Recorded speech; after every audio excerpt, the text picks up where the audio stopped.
Okay, now today's studies of thermal decomposition of certain metal compounds.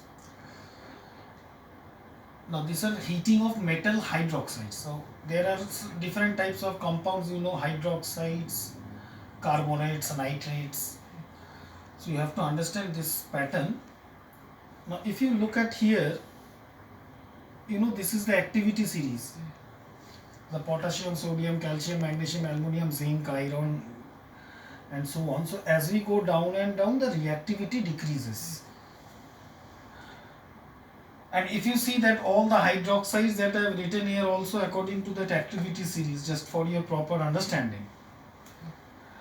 So always remember this potassium and sodium is a very strong metal. They are very highly reactive metal. So generally they always form a very stable compound.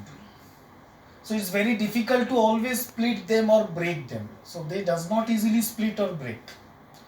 But as you go down and down and down, the reactivity decreases. And therefore, the most easily, mercury compound and silver compound, they are most easily breakable. Whether by electricity or by heating. But we are doing thermal decomposition means, it's decomposition by heating. So, what we do, you should convert this into three different sections. You see, this is the first two, that's a very active section, there's a very reactive section.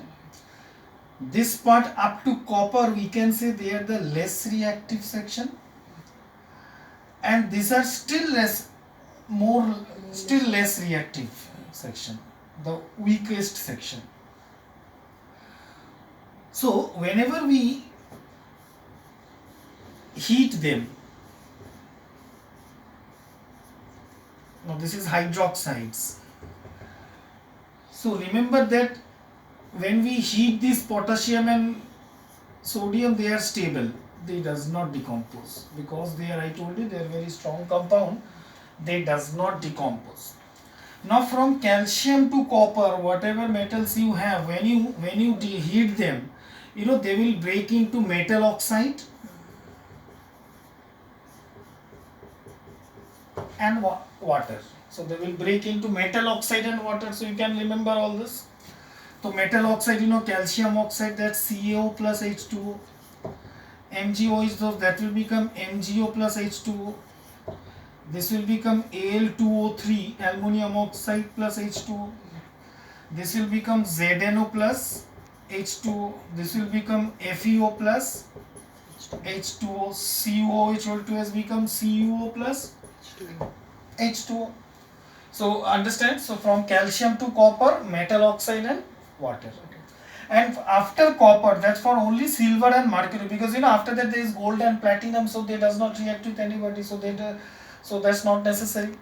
So this after this, what will happen when we are going in this least reactive metal, they will split into metal, water and oxygen. So that's all. So in that case also you can understand that metallic oxide also splits into metal and oxygen. So instead of learning everything, I can, if I learn in this three section, that the first two is stable to heat, potassium and sodium. Then from calcium to copper, they breaks into oxides and water.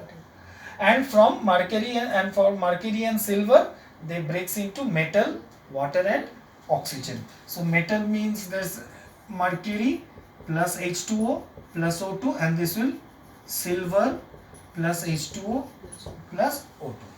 Understand?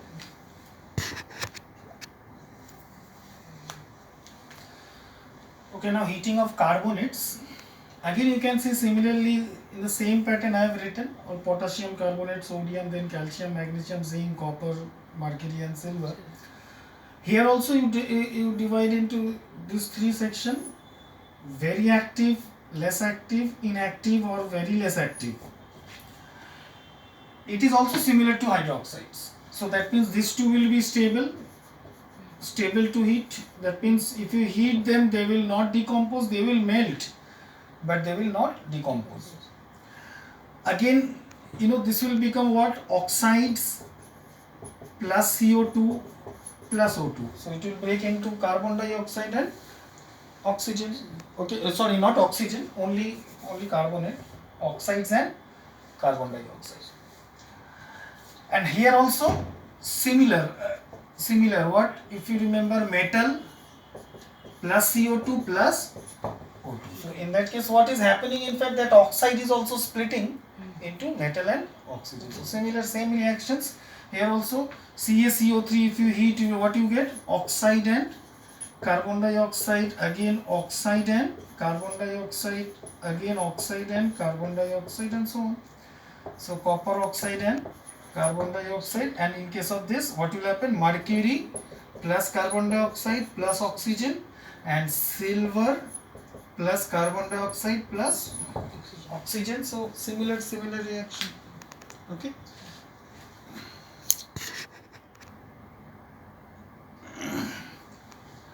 Okay, next is heating of hydrogen carbonate.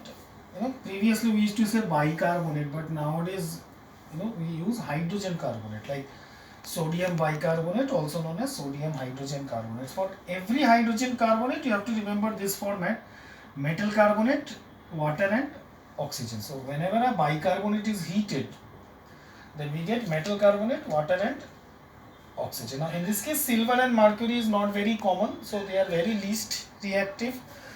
So these compounds are not very common, but up to copper you can remember, from potassium to copper. So say suppose if I take potassium bicarbonate KHCO3, similarly NaHCO3 heating, and then say calcium CaHCO3 whole twice, magnesium also MgHCO3 whole twice. So I'm just giving you the most common: zinc ZnHCO3 whole twice, and CuHCO3 whole twice. So when you heat them,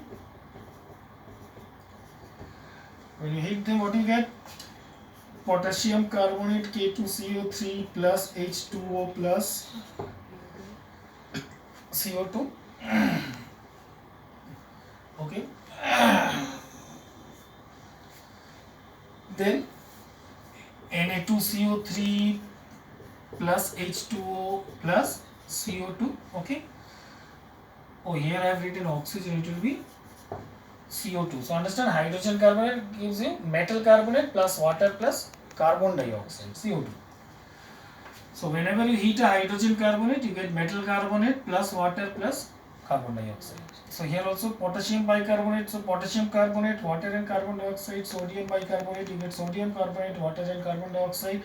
So you get CaCO3 plus H2O plus CO2, then Mg, again MgCO3 plus H2O plus CO2, ZnCO3 plus H2O plus CO2, and CuCO3 plus H2O plus CO2. So this is heating of hydrogen carbonate. Okay.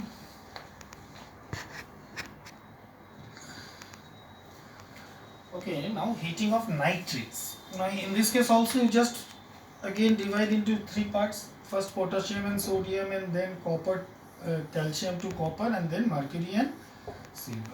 Okay, but in this case, in potassium and sodium nitrate, just a little difference. In the previous case, what was there? There was no decomposition.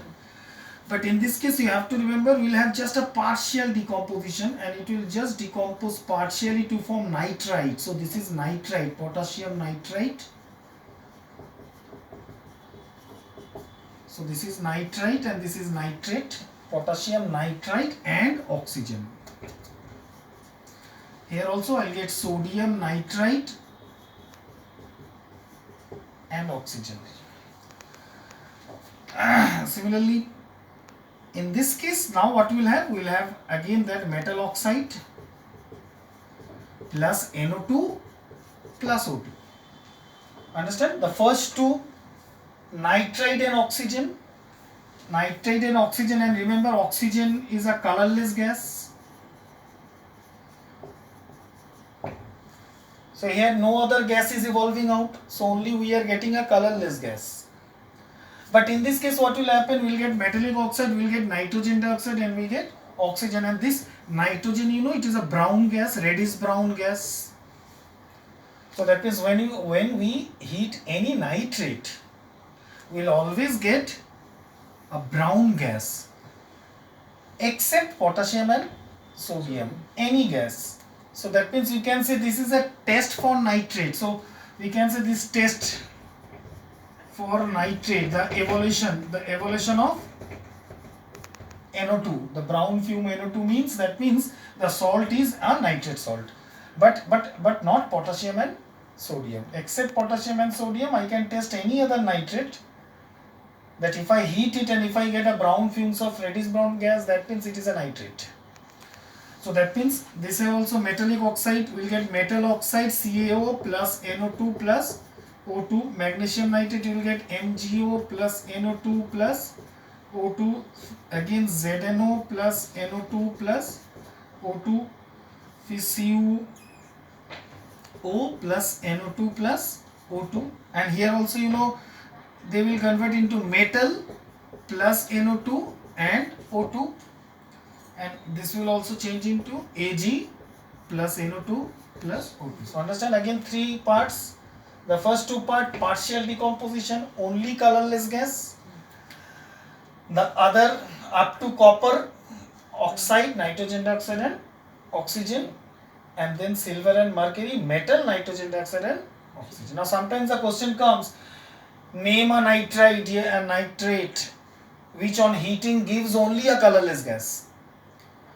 So it can be either a sodium nitrate or potassium nitrate. So in the name the following part, this type of question also comes. Okay.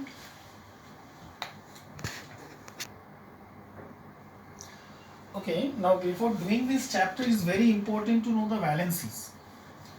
You know, otherwise you cannot frame the formula, or you can't frame the equation, and chemistry will be very difficult. And there are a lot of valencies, but I have just given a handful of very important and very common.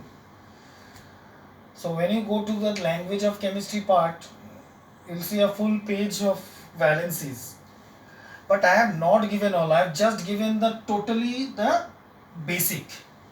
Okay, at least this is required, otherwise you cannot touch chemistry. So you should learn this. Okay, we should learn this, and then only you can understand the chapter properly, and then you can understand the equation properly. So I hope everybody will learn this, and then you will go through the chapter properly. Now here I have not written the name, you already know this. It's potassium, so K plus 1, sodium Na plus 1, calcium Ca plus 2, magnesium Mg plus 2, aluminium Al plus 3, zinc Zn plus 2, iron, you have iron 2, Fe plus 2. Now previously we used to say ferrous and ferric, but in modern times we say iron 2 and iron 3. Same for everybody, we used to say cuprous and cupric, now we say copper 1 and copper 2.